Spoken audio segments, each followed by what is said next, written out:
Acts of service, receiving gifts, quality time, words of affirmation, physical touch. What's your love language? What's your spouse's? Welcome back to the WinShape Marriage Podcast. I'm your host, Marlee Arnold, and to kick off season 2, we'll be talking to the author of the New York Times bestseller, The 5 Love Languages, Dr. Gary Chapman. Dr. Gary Chapman has dedicated his life to helping people and especially helping marriages. He conducts marriage counseling, speaks at marriage seminars, including at WinShape Marriage, and has sold over 20 million copies of his book, The 5 Love Languages. We're so excited to have him as our first guest on the WinShape Marriage Podcast for season 2.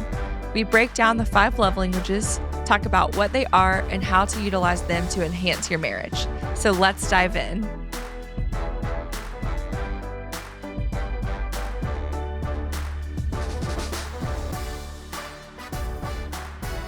Dr. Gary Chapman, thank you so much for joining us on the WinShape Marriage Podcast. You're actually kicking us off for season 2, our first episode of season 2, and we are so thrilled to have you this morning. Well, thank you, Marlee. I'm glad to be with you. Yeah, absolutely. So you have dedicated your life to helping people, helping individuals, helping couples, and you are arguably most well known for the 5 love languages. And so I'm sure you have done several interviews and answered these questions before, but I'm honored to be able to talk to you about them this morning. And so kind of want to start by just asking you, before we dive into the specifics, what first inspired you to get into kind of the marriage and family space and eventually write your best-selling book, The 5 Love Languages? Well, I'd have to say I got pushed into counseling. Okay. I was worked on the church staff as an associate pastor directing adult education programs. But some of those programs involved marriage. And so when I would lead a class on marriage, the people that were hurting wanted to talk. And so we're talking. When I came along back in the ancient days, the seminaries did not even offer a master's degree in counseling. Oh, wow. Okay.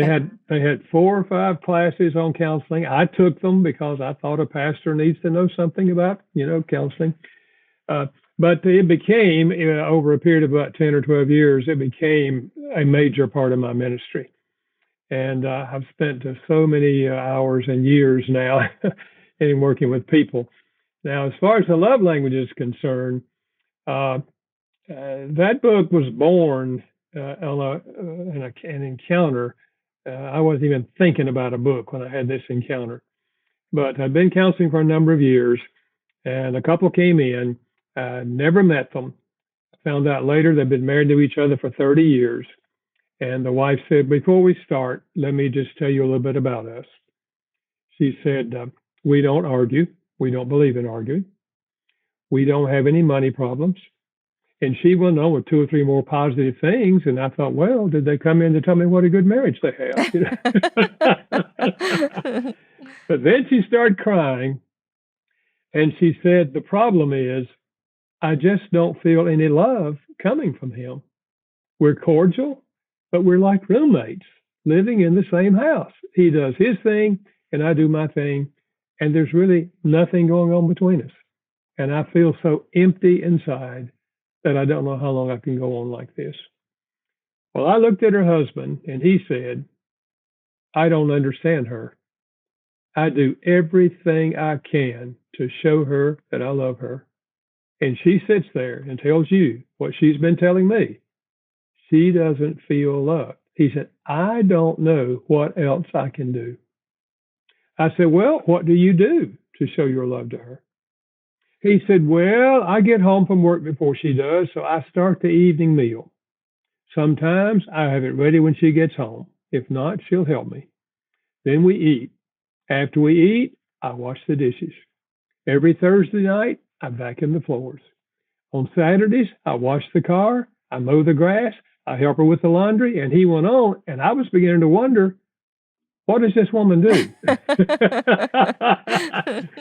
It sounded to me like he was doing everything. Right. And he said, I do all of that, And she sits there and says she doesn't feel loved. He said, I don't know what else I can do. I looked back at her and she started crying again. And she said, he's right. He's a hard-working man, but we don't ever talk. He's always doing something.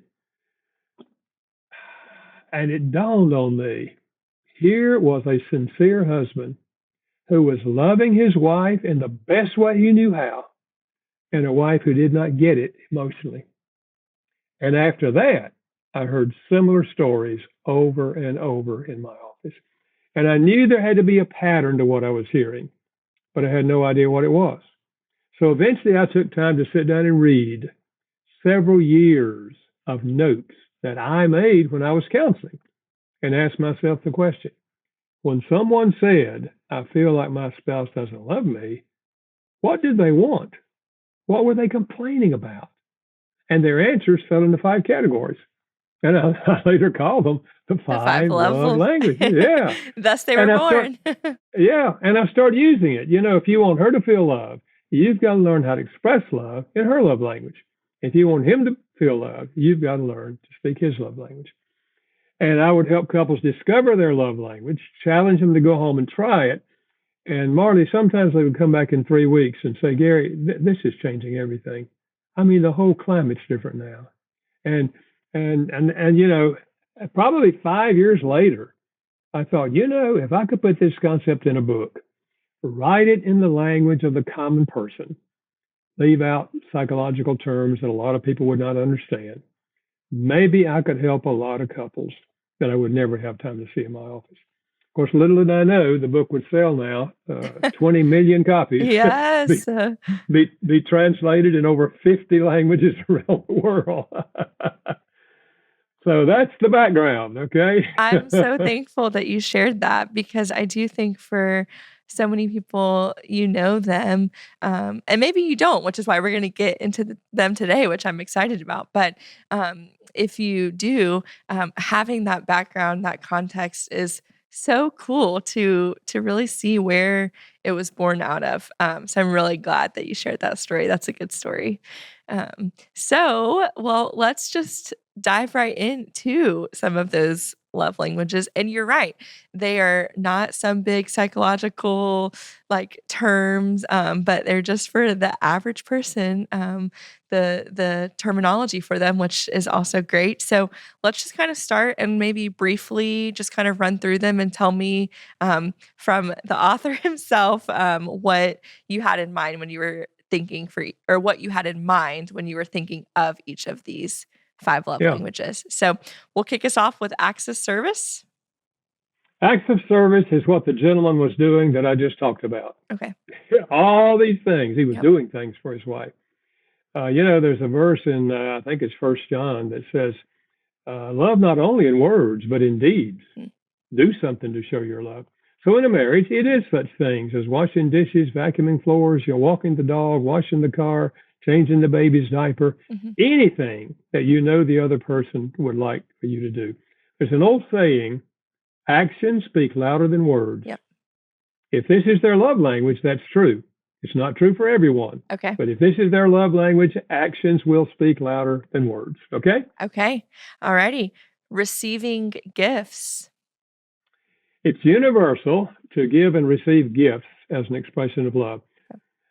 My academic background before I studied theology and counseling was cultural anthropology. I did an undergrad and a master's degree in cultural anthropology, studying cultures all over the world and how they're organized. Okay. We have never discovered a culture where gift giving is not an expression of love. It's universal.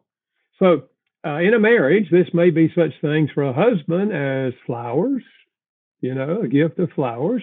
And I say, you know, guys, look, it doesn't have to be expensive.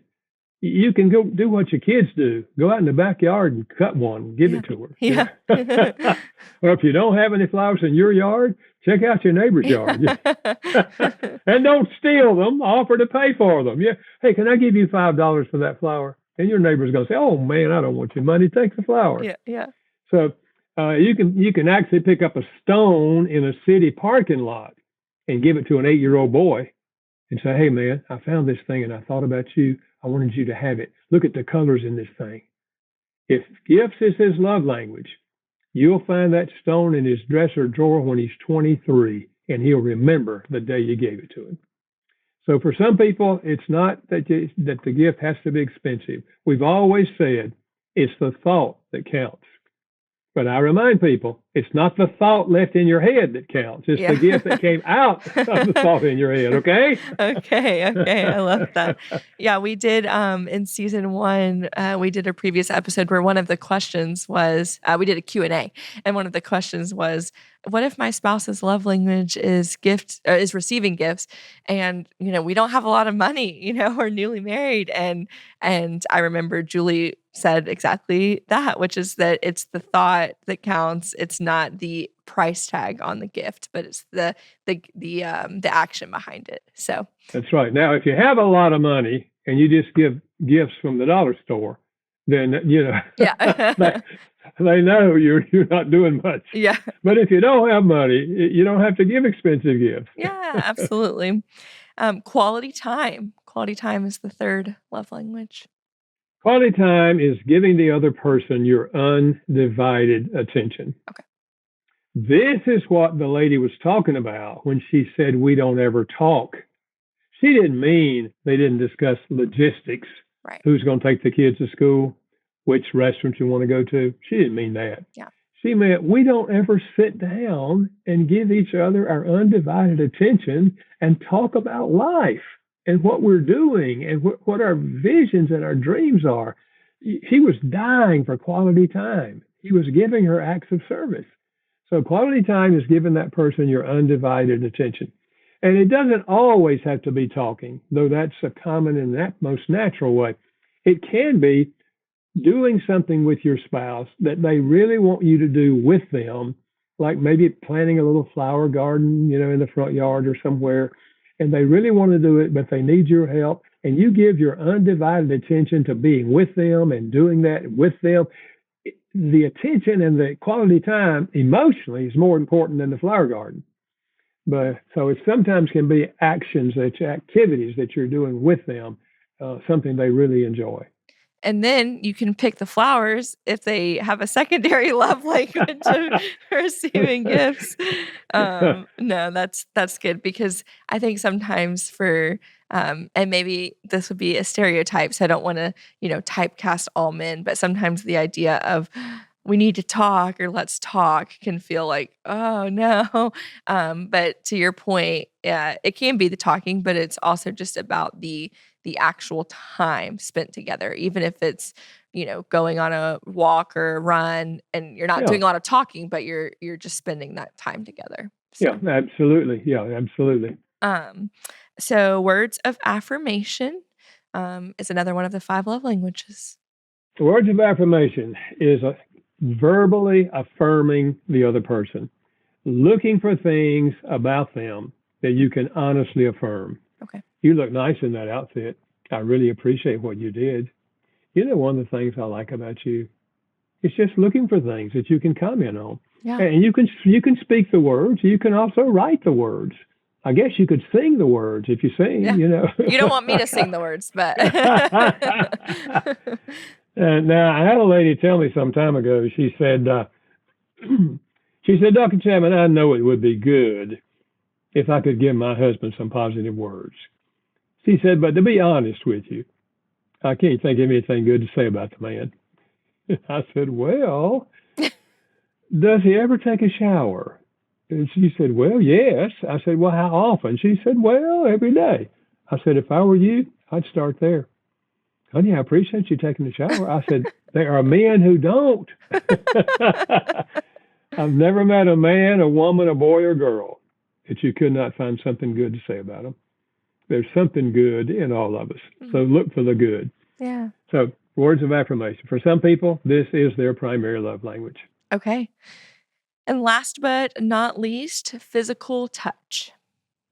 Physical touch, and I should say affirming physical touches, because there's also physical abuse. Right. That is not love. Right.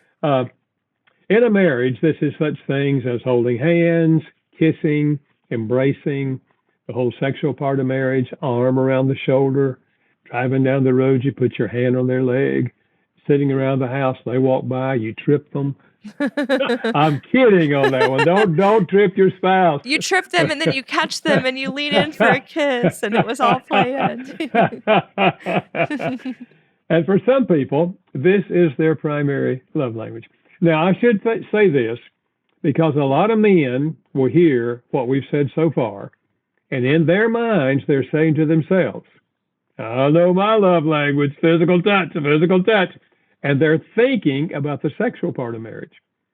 And I say, well, maybe that is your love language, but let me ask you a question.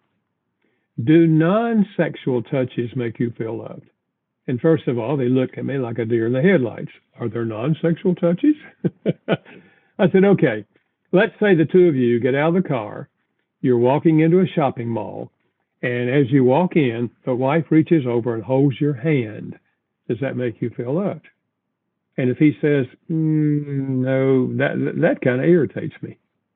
I said, well, let's say she's pouring you a cup of coffee and she puts her hand on your shoulder as she pours the coffee. Does that make you feel loved? And if he said, not really. I said, physical touch is not your love language. You like the sexual part of marriage. I get that. That's another whole deal. But don't assume that all men have physical touch. No.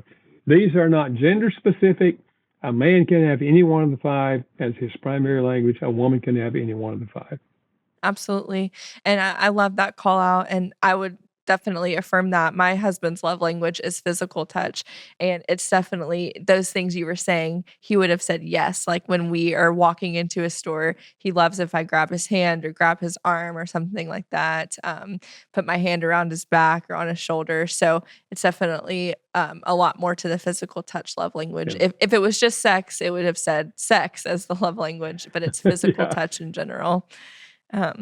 So what does it mean we've just gone through them, and we've walked through them. And if you're like thinking, okay, so my love language is physical touch or it is acts of service or whichever of the five, what does it mean to actually love your spouse well in their love language? Like how do you know you're doing a good job of that? I think what it means is that you are choosing to express your love in a way that you know is meaningful to them. And it may not be natural to you. For example, if you grew up in a home where you never received that love language, and it's now your spouse's primary love language, it'll take a learning curve. Yeah. Because it will not come natural for you. But love is the choice to speak that love language to them. I remember a man who said to me, he said, Gary, my wife and I read your book. And he said, words of affirmation. And we took the quiz, and words of affirmation is my wife's love language. He said, Gary, I don't know how to do that. I never received any positive words growing up. Both of my parents, the one thing I remember, they both told me, I'm lazy and I will never amount to anything. I don't know how to say positive words. And I said to him, well, you are where you are. Folks, we can't change our history, But I said, here's the good news. You can learn to speak this language as an adult, even if you didn't receive it. I said, for example, can you tell me 3 things that your wife is good at? He said, well, she's a good cook, and she's a good school teacher, and she's a good mother. I said, and out beside I wrote those 3 words down. And out beside of them, I wrote 2 or 3 sentences on each one of them. For example, on the cooking, something like, honey, I haven't told you this, but I really appreciate all the meals you cook. You're a wonderful cook. And just 2 or 3 sentences on each one of them. I said, now here's your assignment. This week, every day, twice a day, I want you to get in a room by yourself and read these out loud. So you hear yourself saying these words. And I hope by the end of the week, you can say them without looking at your notes. And when you come back, I want you to say them to me without looking at your notes. He said, oh, well, okay. When they came back, I said, well, can you say them? And he did. Yeah. I said, okay. I said, now here's your assignment this week. Now that you said them to me, you proved to yourself you can say these words. Mm-hmm. So the next 3 weeks, I want you to take one of these each week. I don't care what day of the week or where, the context, but you just say one of these compliments to her each week, and then come back. When they came back, I said, well, did you do it? He said, yeah. I said, how'd your wife respond? He said, well, on the third week, she said to me, what's going on with you? I have never had you give me so many compliments. I said, well, what did you say? He said, well, I just said, honey, we read that book and we took the quiz and your language is words of affirmation. And I'm just trying to learn how to put into words how much I love you. Yeah. She said, oh, honey, that is so sweet. So now I had another man, and this is a really important point. I had another man say to me, he said, my wife and I read your book. We took the quiz. Her love language is acts of service. But I'm going to tell you and her, if it's going to take my washing dishes and my vacuuming floors for her to feel loved, she can forget that. And I said, that's your choice. Love is a choice. If you want to live with a wife who has what I call an empty love tank, that's your choice. I said, I prefer to live with a wife who has a full love tank. And my wife's language is acts of service. I said, I've lived with her in the early years with an empty love tank. In the later years of the full love tank, I much prefer the latter. I said, but love is a choice. And this is the point I want to make. Love does not begin with a feeling. It begins with an attitude. And the attitude is, I want to enrich your life. In any way I can, I want to enrich your life. And in this area of meeting the emotional need for love, which we all have, if I can find out what does that for you, then I want to do that. And so you can learn to speak any of these languages. When you do, the love tank is full. And please don't hear me saying that you only speak their primary love language. No, heavy doses of the primary. But sprinkle in the other 4 for extra credit. Okay. That actually was literally the question I have in my notes that I wanted to ask, which is if your spouse, if your spouse has a primary love language, does that mean that you are supposed to only love them in that way and you only ever affirm them via words and you never wash a single dish again? But how do you manage kind of doing, making sure you're loving them in the way that they receive love, but there's other parts of the love languages that are still well received. So. Oh yeah. Listen, we're not going to turn away any one of these. Yeah. All of these are fine. It's just if you don't give heavy doses of their primary, they're not going to feel loved, even though you're speaking some of those other languages. But if you're speaking heavy doses of the primary, then the others are just, as I said, extra credit, And let me just say this, especially with your children. A child's love language can be determined by the time they're 4 years old by observing their behavior. How do they relate to you? My son's love language is physical touch. When he was 4 years old, I'd come home from work, he'd run to the door, grab my legs, and climb on me. He's touching me because he wants to be touched. My daughter never did that. At that age, she would say, Daddy, come to my room, I want to show you something. She wanted quality time. She wanted my undivided attention. It's very, very early in a child. But sometimes parents feel like, well, I'll just speak their primary language. No. Heavy doses of the primary. But we want that child to learn how to receive love in all 5 and how to give love in all 5. That's the healthiest adult. Most of us did not receive all 5 growing up. So some of these we have to learn as an adult. But when you depending on the child's age, but you give him a hug and say, this is one of the ways we love you. We love people. We hug people.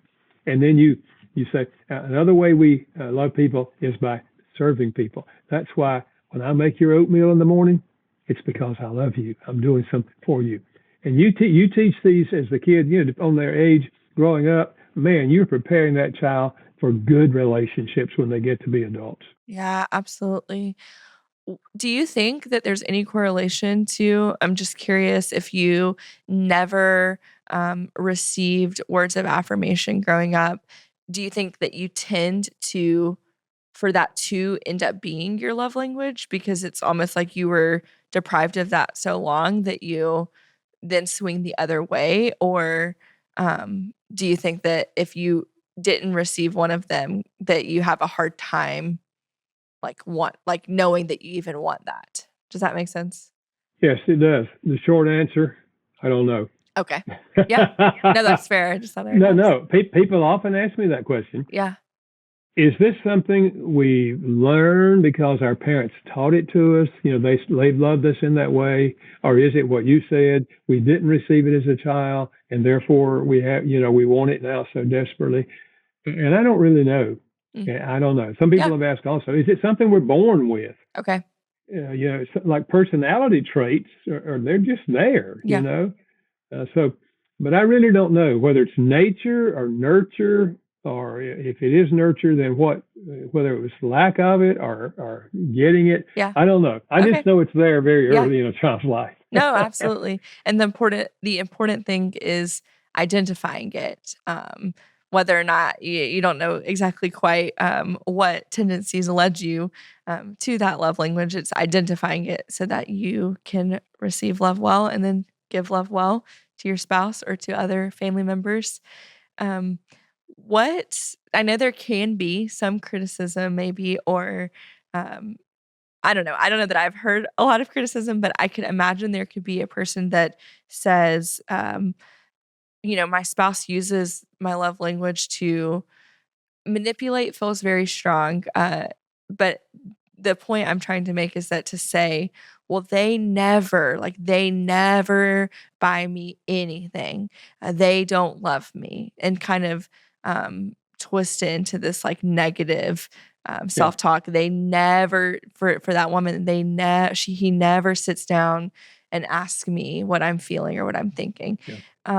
So thoughts on that, on just if there is a criticism in there of like, I don't know if this is the best thing. Yeah, I think we are all by nature egocentric, self-centered. There's a good part to that. That means we eat right, we get exercise, we sleep, we take care of ourselves. But when you come to relationships and you have an attitude of selfishness, I'm in this relationship for what you can do for me. I married you because I thought you loved me. But you see, we come down off that emotional high of being in love. Now you're not speaking. Now I've read this book and I found my love language, and you're not speaking my language, and you know what it is. I told you, and you're not speaking it.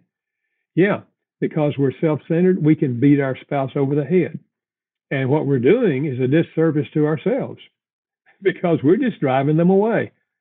Nobody likes to be told over and over and over, if you really love me, you would do this. If you really love me, you would do this. Yeah, it's manipulation. In fact, I've had people say, Dr. Chapman, read your book, took the quiz, learned my spouse's love language, and I've been speaking it really strongly for 3 weeks, but they're not reciprocating. They're not speaking my love language. I said, so you're telling me that you learned their love language and you tried to speak, you've been speaking it so that they would love you. So you're trying to manipulate them, right? I said, that's not love.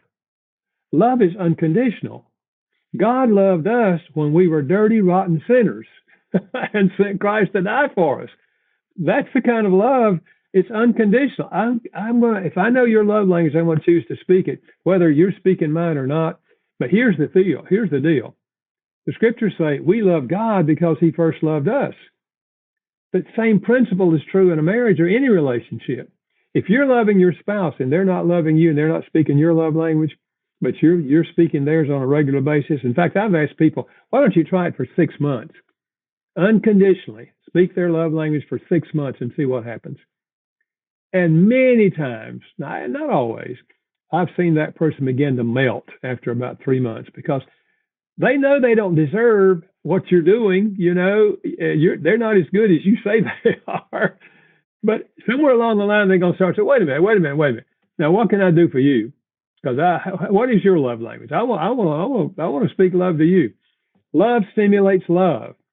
So it's just a powerful way to have. We've agreed through the years, everybody, we can't make our spouse change, but we can influence them. And we do every single day. It's either a negative influence or a positive influence. And if you're speaking their love language, even though you know they don't deserve it and they know they don't deserve it, you're having a positive influence on them. And your love tends to stimulate their love for you. So, yeah. That's beautiful. Speaking of influence, the five love languages started with just the couple, but it's kind of influenced some other work that you've done.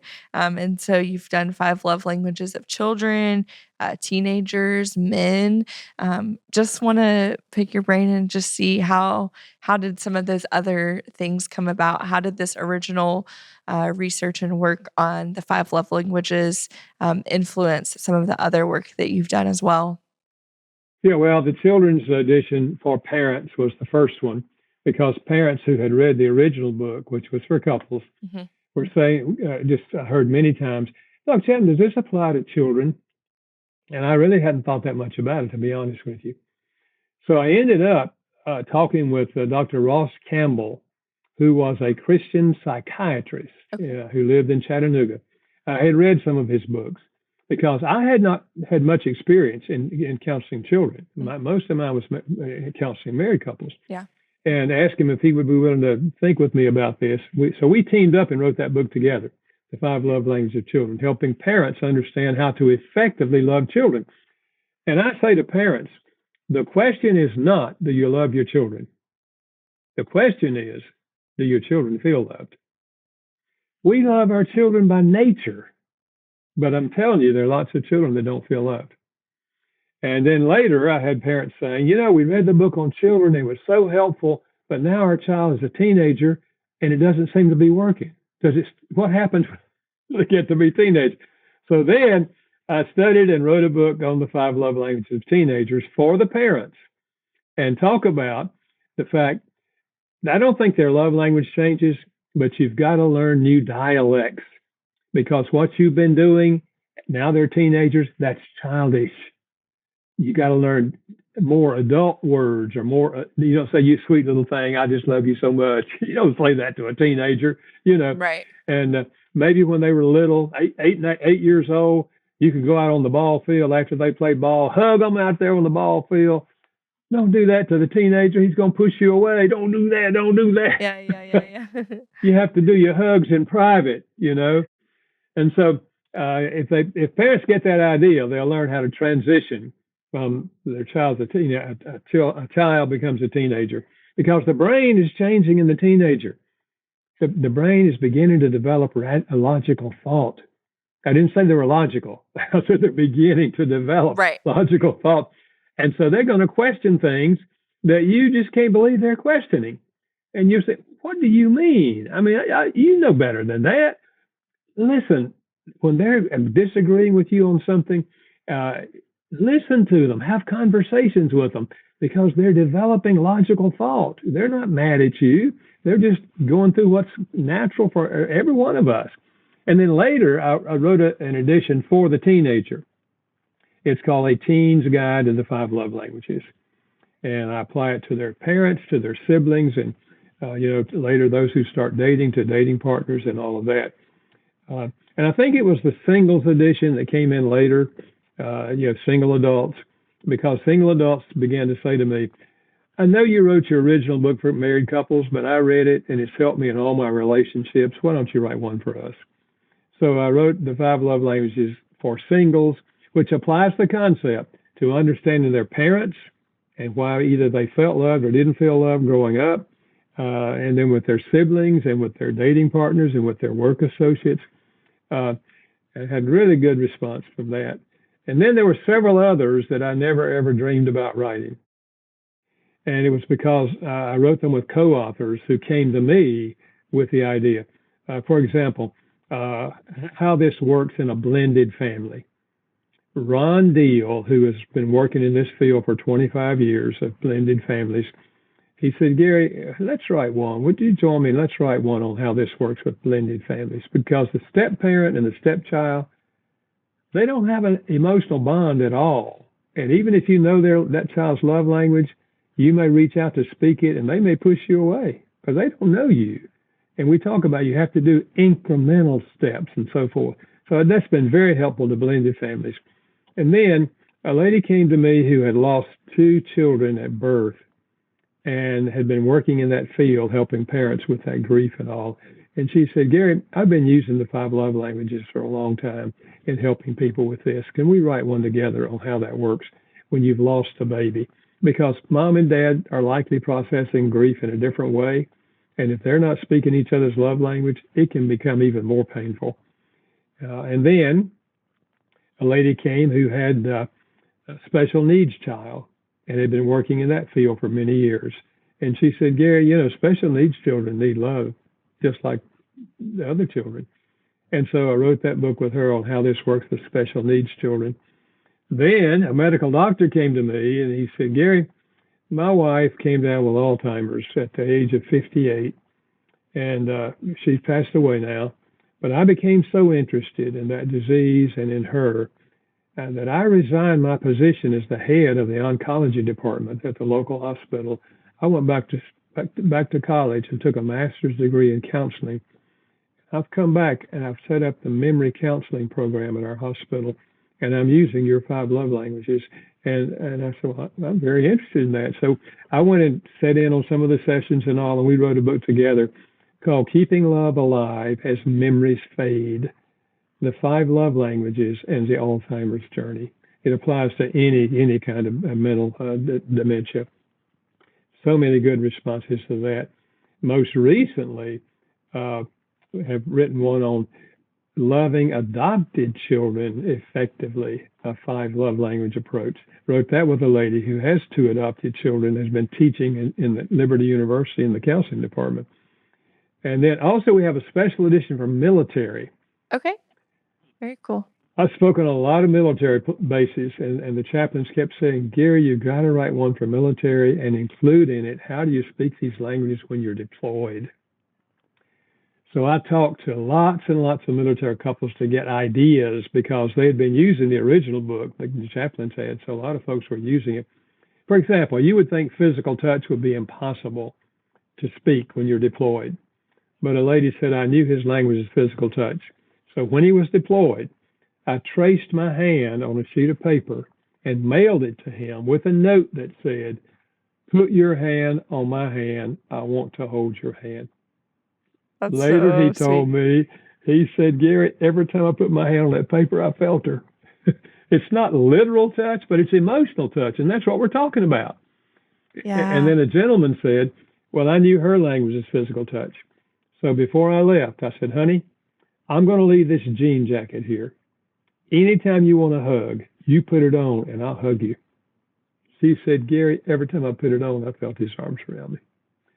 So, all of these grew not with my ideas, but with people who came to me who have been using it in their field, And so, but I'm really grateful because in all types of human relationships, the need to feel loved by the significant people in your life is one of our deepest emotional needs. And so this concept helps you do that in any relationship that you have. Mm-hmm. I'm just so grateful for how the Lord has just used something that started out seemingly so simple, but so profound, and how it has infiltrated in all of those avenues so positively. Sounds like we need to just cut the rest of season 2 and we'll just have you back every week to go through each love language. No, but I will say that's really cool. Someone like Ron Deal, I think we are going to have him on this season as well. So that'll be a great conversation as well. I'm just thankful for how the Lord has used you and then brought other experts and people in to partner with you along the way. So we'll definitely link to your site and your resources online, and then they can go and see some of those more niche resources for themselves if they fall into one of those categories. But I've really appreciated our time together this morning. And do you have any final words that you'd like to leave our listeners or audience with as we wrap our time together? Yeah, I'll share one idea with couples before we leave. Yeah. If you know this concept, if you've read the book and taken the quiz, and now you know each other's love language, what if every 3 weeks or so you say to your spouse, honey, on a scale of 0 to 10, how full is your love tank? Or you could say, how much love do you feel coming from me? If they say anything less than 10, you say, well, this week, what could I do that would be most meaningful to you? And sometimes the answer may not be their primary love language. It may be a situation that has developed that another love language is more important that particular week. And so you can just stay in touch and keep this on the front burner so that both of you are thinking about it on a regular basis, speaking each other's love language. So just an idea. Okay. I love it. I love it. Thank you for leaving that with us. Thank you again so much for your time.